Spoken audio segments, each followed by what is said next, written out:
En la Edad Media existió un líder militar que nunca perdió una batalla. Un hombre tuerto que introdujo grandes innovaciones militares que le permitieron destruir el mito de la invencibilidad de la caballería feudal. Un hombre que conseguiría contra todo pronóstico sus victorias más importantes cuando ya había quedado completamente ciego. España tiene al Cid como su gran héroe medieval. Seguramente sepas que Inglaterra tiene a Ricardo Corazón de León, que Francia tiene a Juana de Arco y Escocia a William Wallace. Pero en el episodio de hoy vamos a contar la historia del héroe nacional de la República Checa, Jan Žižka. La vida de este hombre fue marcada por su extenso historial de victorias en batalla, donde en la mayoría de los casos su ejército era muy inferior en número y sus hombres no eran caballeros o soldados profesionales, sino campesinos y artesanos. Una vida heroica donde las haya, pero como suele ocurrir, con sus luces y sus sombras. Pero espera un momento, que sé que me lo vas a preguntar en los comentarios y bueno, pues te lo respondo ya. En este vídeo, igual que en todos nuestros documentales, en vez de usar imágenes generadas por IA, usamos imágenes de películas y series. En el episodio de hoy hemos usado clips de la película Jan Žižka de 1955 dirigida por Otakar Vávra y por supuesto imágenes del peliculón Medieval del año 2022 dirigida por Petr Jackal y protagonizada por Ben Foster y Michael Caine y que podéis encontrar ahora mismo si queréis en Prime TV. Bueno, en Prime TV si estás en el Reino Unido, claro, porque en España está en Movistar y es que ese es el problema. Dependiendo de dónde vivas vas a encontrar las pelis y las series en una plataforma u otra y a veces ni siquiera la puedes ver en tu país. Pero estáis de suerte porque con CyberGhost VPN eso ya no será un problema nunca más. CyberGhost VPN, aparte de tener la amabilidad de patrocinar este vídeo, te permite cambiar vuestra ubicación virtual a cualquier país del mundo. De este modo puedes desbloquear catálogos de Netflix, Amazon Prime, Disney Plus y más de 35 plataformas de streaming con contenido que no está disponible en tu país. ¿Que por ejemplo quieres ver qué están echando en Netflix en Estados Unidos? Pues un clic y ya estás allí. Esto para los amantes de documentales históricos y películas bélicas como tú y como yo, bueno, pues nos viene perfecto. Pero es que eso no es todo. Igual que la Edad Media, donde los mensajeros cifraban sus cartas para que si los interceptaban los enemigos no pudieran leer una sola palabra, una VPN hace exactamente lo mismo, pero con vuestros datos en internet. Porque si todavía no lo sabes, cada vez que te conectas hay alguien mirando, desde tu mismo proveedor de internet hasta anunciantes y sí, también ciberdelincuentes con malas intenciones y mucho tiempo libre. Y no, lo siento, el modo incógnito no te va a proteger. CyberGhost VPN cifra toda tu conexión y la redirige a través de más de 11.000 servidores en 100 países. Nadie sabe lo que haces en la red, ni siquiera ellos mismos. Eso es una garantía de privacidad absoluta.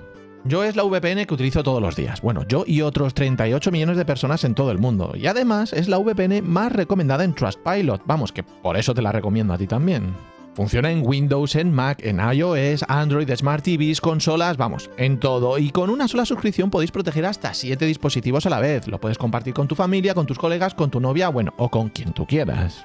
Y lo mejor de todo, usando el enlace que te dejo en la descripción de este vídeo y en el primer comentario, o el código QR que ves en pantalla, te vas a llevar un 83% de descuento. Esto es una auténtica ganga, si lo calculas son 2,03 € al mes. Y encima de todo eso, te regalan 4 meses gratis. Pero aún así, no tienes por qué preocuparte. Si no te convence, tienes 45 días para pedir una devolución sin que nadie te pregunte nada. Muchas gracias CyberGhost VPN por patrocinar este vídeo. Y ahora sí, volvamos con el capítulo de hoy. Sentaos, relajaos, porque esta es la increíble historia del hombre que nunca perdió una batalla. Este fue el héroe medieval Jan Žižka.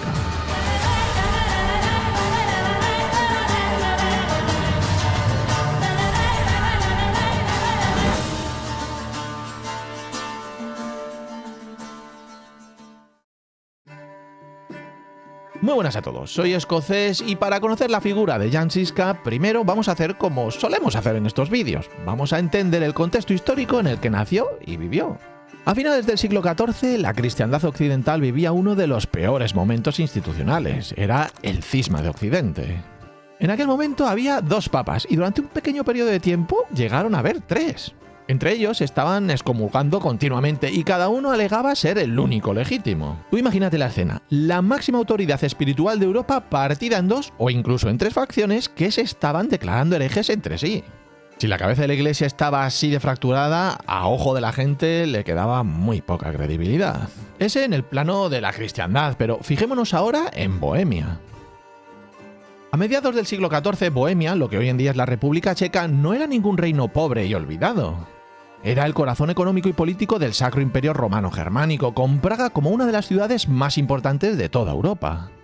Y allí, en aquel momento, pues había una tensión de fondo que llevaba generaciones cociéndose. La riqueza, los cargos eclesiásticos y el poder político estaban concentrados mayoritariamente en manos de una élite de origen alemán y en la propia iglesia. Y mientras tanto, la población nativa checa, campesinos, artesanos y la baja nobleza se sentía cada vez más marginada dentro de su propia tierra. Y en ese caldo de cultivo de descontento empezaron a fermentar ideas peligrosas para el status quo. Empezaron a aparecer pensadores que exigían el regreso a la pobreza evangélica, que cuestionaban la riqueza acumulada por el clero y que pedían traducir la Biblia a un idioma que la gente realmente hablara en su día a día, en lugar del latín, que era una cosa reservada a la minoría más instruida.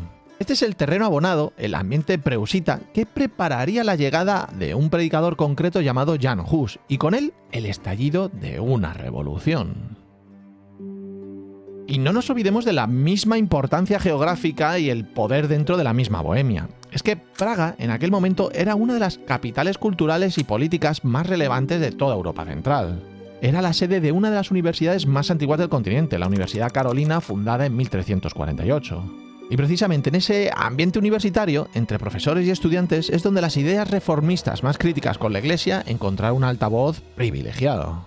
Porque aquí ya dejamos de hablar de un movimiento de campesinos analfabetos gritando en una plaza. Estamos hablando de un descontento que atravesaba todas las capas sociales, desde las universidades hasta el campo. Y ahora sí, en este escenario de corrupción percibida en las altas esferas, identidad nacional herida, el centro intelectual bulliendo de ideas incómodas para el poder establecido y una chispa religiosa a punto de saltar, justo en medio de todo esto nació nuestro protagonista. Nacimiento e infancia. Situamos el nacimiento de Jan Žižka alrededor del año 1360 en la pequeña localidad de Trocnov, en el sur de Bohemia. Y digo alrededor porque, como veremos, con este hombre casi todo empieza con un probablemente. Nació en el seno de una familia de la baja nobleza rural, lo que en la época se conocía como una hidalguía o una pequeña gentry. Y esto creo que es importante que lo maticemos bien. Žižka no era un campesino sin recursos, pero tampoco pertenecía ni de lejos a la aristocracia rica que gobernaba el país desde Praga. Era, para entendernos, un hombre de provincias con apellido, pero sin demasiadas tierras ni demasiado dinero. Y aquí viene el primer punto que debemos tener muy en cuenta a la hora de empezar a contar su historia. Prácticamente no existían registros de su infancia ni de su juventud. El vacío es prácticamente total, no sabemos gran cosa de cómo se educó ni qué hacía en sus primeros 20 años de vida. Y esta especie de misterio hace que sea todavía más alucinante que va a emerger sin previo aviso uno de los mejores estrategas militares que ha dado toda Europa. Un simple noble rural anónimo que con el tiempo iba a hacer temblar al mismísimo emperador. El misterio del ojo perdido. Y si hablemos de vacíos documentales, aquí llega uno de los grandes misterios de su biografía, el ojo. En algún momento, hacia finales del siglo XIV, Jan perdió la visión de su ojo izquierdo. Ese detalle físico acabaría definiendo su imagen para la posteridad. El guerrero tuerto, la leyenda con el parche, pero ¿cómo ocurrió exactamente? Pues la respuesta rápida es que no se sabe. No existe ningún documento oficial de la época que lo explique. Lo que sí existen son teorías populares que circulan desde hace siglos. Que si fue una pelea entre jóvenes que se descontroló, que si fue un accidente cualquiera o que fue una herida de su primera experiencia en combate. Es más, algunos relatos folclóricos posteriores y hasta alguna adaptación moderna vía los videojuegos como el Kingdom Come Deliverance 2 se han inventado escenas concretas como una apuesta etílica con ballesta incluida para rellenar ese hueco narrativo. Y son bonitas anécdotas para intentar explicar el por qué y el cómo, pero ninguna tiene un respaldo documental sólido y ninguna se ha podido demostrar. Lo único verificable es que cuando el nombre Jan Žižka aparece por primera vez de forma oficial en los registros históricos, ya se le menciona como un hombre tuerto. Y eso nos dice, fuera lo que ocurrió, que sucedió durante sus años de juventud, antes de que entrara en el radar de la historia documentada. Y creo que es importante que nos fijemos aquí en la idea de que esto no es una simple anécdota, esto es mucho más importante de lo que puedes pensar. Porque perder un ojo significa perder la percepción de profundidad. Calcular distancias, anticipar movimientos en el espacio, todo eso se vuelve muchísimo más difícil.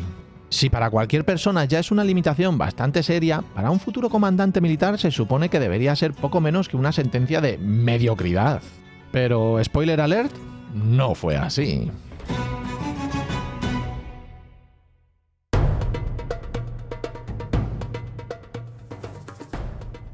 Antes de convertirse en el comandante que todos recordamos, Siska pasó décadas, y subrayo décadas, dedicándose a uno de los oficios más duros que existía en la Europa medieval, la guerra profesional. Sabemos que sirvió en la corte real de Praga en el entorno del rey Wenceslao IV de Bohemia, ocupando un puesto de guardia o un portero real. Esto puede sonar a poca cosa, pero no lo es en absoluto. Significa que un noble rural de origen humilde consiguió acceso directo a las altas esferas políticas de Praga. Y esto resultaría decisivo justo en el momento en el que un predicador llamado Jan Hus empezaba a dar sus sermones más incendiarios en plena capital. Pero antes de todo esto, y también después, Siska pasó años como mercenario sirviendo como soldado profesional por distintos rincones de la Europa central. En la práctica esto fue su verdadera escuela militar. Ahí aprendió logística, organización de tropas, disciplina en campaña, todo lo que ningún libro de la época le podía enseñar mejor que la experiencia directa sobre el terreno. Y pronto vamos a ver cómo de importante fue todo esto. Por otro lado, muchos historiadores creen, aunque sin ningún tipo de prueba documental definitiva, que participó en la mítica batalla de Grunwald en 1410, luchando en las filas del ejército polaco-lituano contra la Orden Teutónica. Esta fue una de las batallas más grandes de toda la Edad Media europea, con decenas de miles de combatientes en el campo y que merece su propio documental. Sea como sea, si de verdad estuvo allí, y la hipótesis es plausible por su cronología y sus aspectos militares, esa experiencia habría sido una lección brutal sobre cómo una infantería bien organizada, con disciplina y coordinación, podía plantar cara e incluso derrotar a la mejor caballería pesada de todo el continente. Algunos historiadores especializados en la guerra husita, como el británico Stephen Turnbull, han apuntado precisamente en esta dirección, que la experiencia de Siska observando el desmoronamiento de la caballería teutónica frente a la infantería bien plantada le habría dejado una intuición táctica que después llevaría hasta sus últimas consecuencias contra los ejércitos imperiales. A ver, es una hipótesis bastante razonable, no un hecho cerrado, pero sí que encaja con lo que sabemos de su evolución posterior como comandante. Y al mismo tiempo nos conviene, pues, no idealizar en exceso esta etapa de su vida, ¿eh?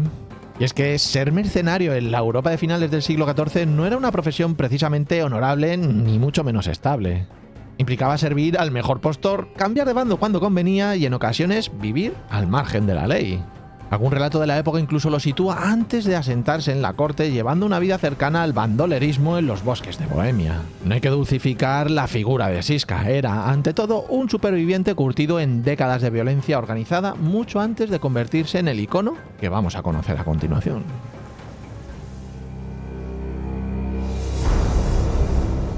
El verdadero punto de inflexión llegó en 1415. Ese año el reformador religioso Jan Hus fue quemado en la hoguera en el Concilio de Constanza acusado de herejía. Y esa ejecución no cerró el conflicto religioso en Bohemia, sino que lo hizo explotar. La noticia recorrió el reino como la pólvora, nunca mejor dicho, y desató una oleada de indignación popular. Siska, que probablemente ya conocía las ideas de Hus desde su etapa en la corte de Praga, se unió sin ambigüedades al movimiento husita. 4 años después, en 1419, se produjo la primera defenestración de Praga.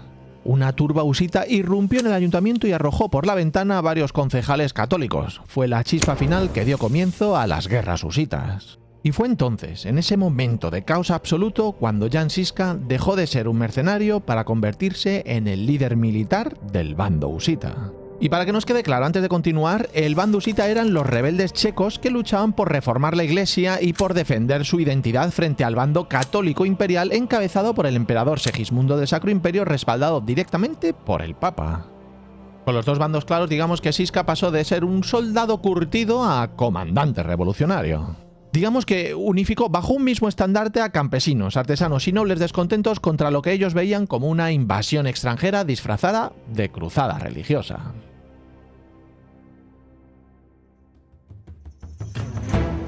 La revolución militar de Siska. Y aquí es cuando la historia se empieza a poner verdaderamente interesante, porque Siska se enfrentó a un problema que sobre el papel era casi insalvable. Su ejército estaba compuesto de campesinos, artesanos y gente sin entrenamiento militar formal. El enemigo, en cambio, disponía de la mejor caballería pesada de toda Europa, caballeros con armadura completa entrenados desde niños en el combate y montados sobre animales de guerra. En una batalla campal tradicional, en campo abierto, ese enfrentamiento tendría un único resultado y era la masacre absoluta. Por eso Siska no intentó imitar al enemigo, hizo algo mucho más inteligente, rediseñó por completo las reglas del juego. Su gran invención se llamó el Wagenburg, una fortaleza de carros. La idea era usar carros de granjero reforzados con planchas de madera y metal encadenados entre sí y formando una muralla móvil e improvisada. Cuando la caballería enemiga cargaba contra esa formación, perdía toda su ventaja. Los caballos no podían atravesar la barrera de carros, la carga perdía impulso y los jinetes quedaban expuestos y desorganizados justo enfrente de las líneas husitas. Y entonces, en ese momento exacto de máxima confusión enemiga, la infantería de Siska contraatacaba con una violencia perfectamente calculada. Y esta fue sin duda su mayor innovación militar. Y lo interesante no era solo el concepto del carro fortaleza en sí, sino la perfecta organización de cada vehículo. Cada carro funcionaba como una pequeña unidad de combate coordinada con roles muy específicos para cada soldado a bordo. Ballesteros que proporcionaban fuego de largo alcance constante, los primeros arcabuceros de la historia en Europa portando armas de mano primitivas cargadas con pólvora, pequeños cañones montados directamente sobre los propios carros capaces de disparar metralla a corta distancia contra la caballería que se aproximaba, lanceros encargados de mantener a raya cualquier intento de asalto cuerpo a cuerpo contra el carro, y soldados armados con mayales de guerra que eran una adaptación barata pero letal de una simple herramienta de trillar el trigo convertida en un arma capaz de abollar un yelmo de un solo golpe. El historiador checo Petr Kornek, autor de la biografía académica más completa publicada sobre Siska hasta la fecha, ha subrayado que la genialidad del Wagenburg no residía tanto en el carro reforzado en sí mismo, un elemento que ya existía de forma más rudimentaria en otras tradiciones militares europeas, sino la disciplina casi milimétrica con la que Siska coordinaba a cada tripulación como si fuera una única máquina de guerra colectiva. Según esta lectura, esa capacidad de sincronización, más que el objeto físico del carro, fue la verdadera revolución táctica. Y con esto llegamos al segundo gran pilar de su revolución militar. Siska fue uno de los primeros generales de toda Europa en usar la pólvora de forma masiva y verdaderamente sistemática, bombardas, cañones ligeros y armas de mano primitivas. Ya que es importante que seamos precisos, Siska no inventó esas armas, la pólvora ya circulaba por Europa desde finales del siglo XIV. Lo que él hizo fue algo distinto y en cierto modo más importante. Siska las integraría como una pieza central y coordinada de un sistema de combate completo, junto a los carros y la infantería en lugar de usarlas como un simple complemento ruidoso pero secundario. Historiadores especializados en la historia de las armas de fuego han llegado a describirlo como el primer comandante europeo que entendió la pólvora no como un simple recurso para derribar muros de asedio, sino como un sistema completo capaz de integrarse en la táctica de un campo abierto para derrotar un ejército enemigo en movimiento. Esta distinción, que puede parecer muy sutil, es la que separan a un simple usuario de artillería en un verdadero innovador militar. De hecho, este legado quedó grabado literalmente en el idioma. La palabra checa para el arma de mano, pistola, acabaría derivando en el término en inglés pistol o en español pistola. Y la palabra para su cañón antiinfantería ligero, el Hufnisse, es el origen directo del Howitzer, el obús en español. Y es que cuando un soldado del siglo XV deja huella en el vocabulario militar que todavía usamos 600 años después, bueno, pues te das la importancia de su papel en la historia militar.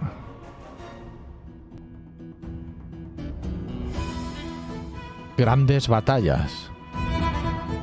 Con este sistema recién bautizado, Siska empezó a coleccionar victorias que parecerían sobre papel matemáticamente imposibles. Sudomer, el 25 de marzo de 1420, fue su primera gran victoria documentada. Con apenas 400 hombres, Siska se enfrentó a un ejército muy superior en número.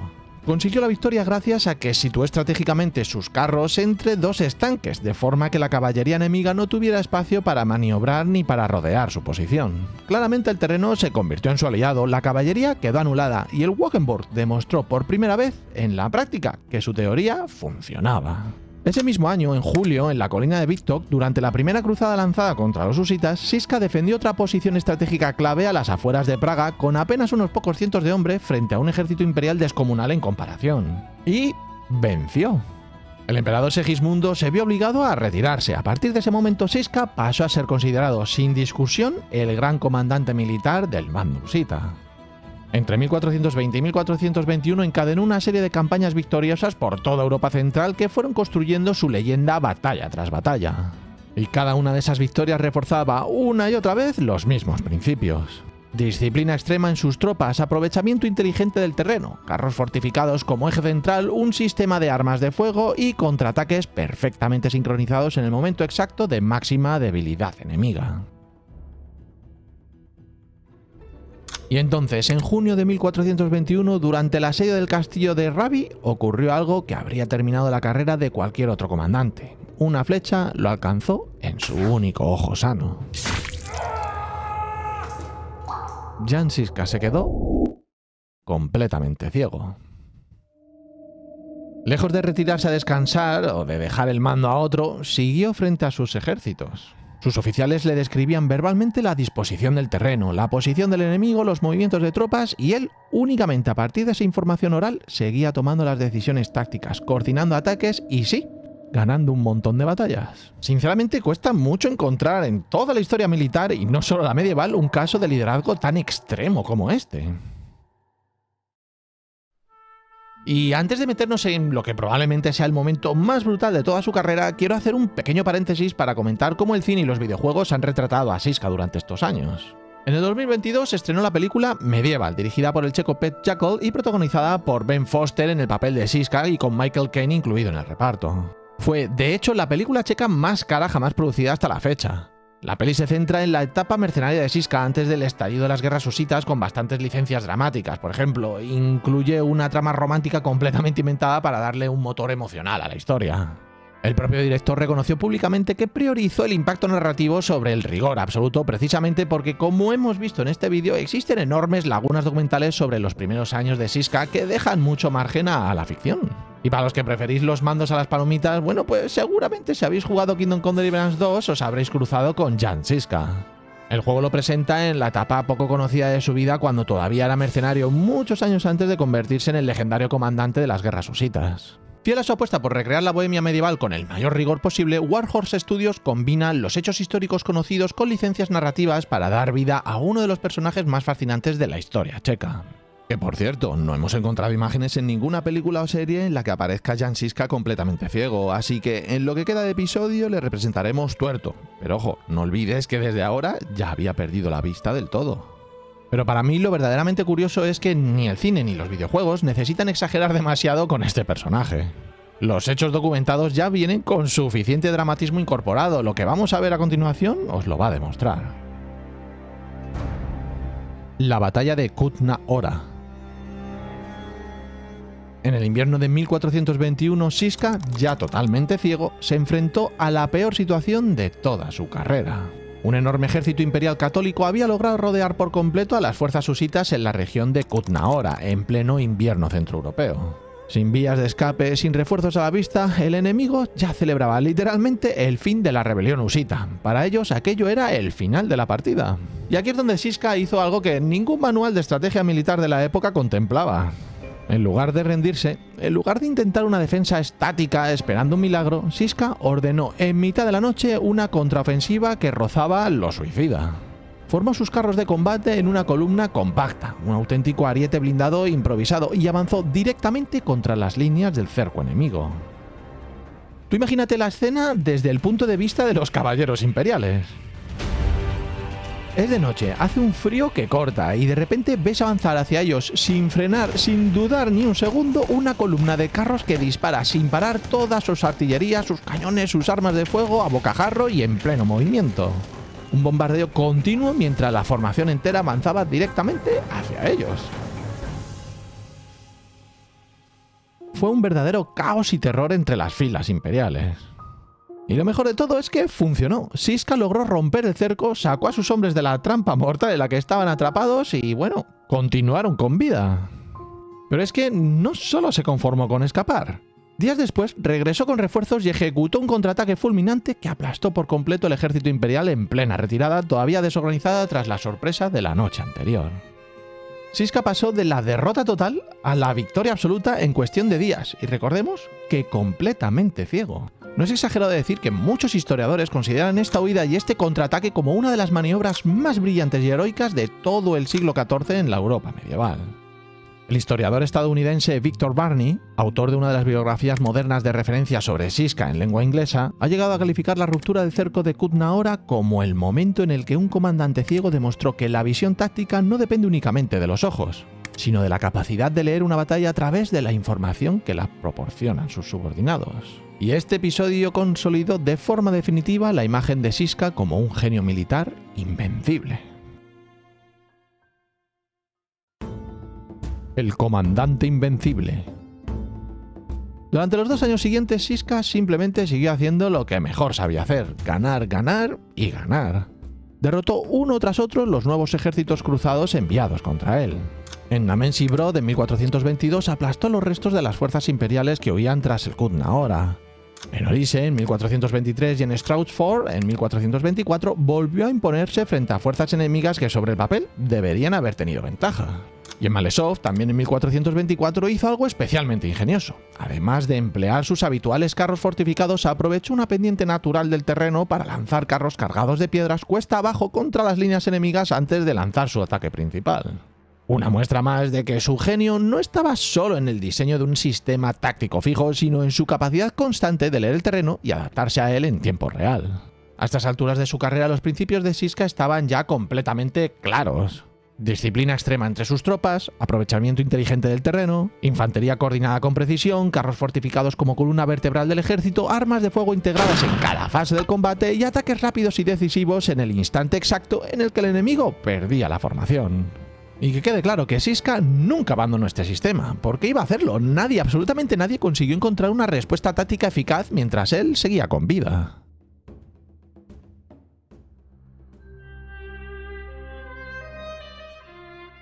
Jan Žižka murió en octubre de 1424 durante una campaña militar en Moravia. Pero subrayemos algo importante aquí. No cayó en combate, no murió por una espada, ni una flecha, ni un disparo de cañón enemigo. Murió víctima, según la hipótesis más aceptada, de la peste. Jan Žižka murió sin haber perdido jamás una sola batalla documentada en toda su vida. Tras su muerte, surgió una leyenda bastante macabra, si me preguntas a mí, según la cual pidió que se fabricara un tambor con su propia piel para poder seguir guiando a sus soldados incluso después de muerto. Es una historia que aparece recogida ya en crónicas de la época atribuida al cronista Piccolomini, pero que los historiadores actuales consideran una tradición legendaria, sin ninguna prueba contemporánea sólida que la respalde. Probablemente nunca ocurrió, pero cuenta muchísimo sobre el tamaño del mito que ya era incluso estando con vida. Lo que sí que es real y está perfectamente documentado es que sus soldados más fieles cambiaron el nombre de su facción militar y pasaron a llamarse los Sirotsi, los huérfanos, porque sentían, literalmente, que habían perdido a su padre.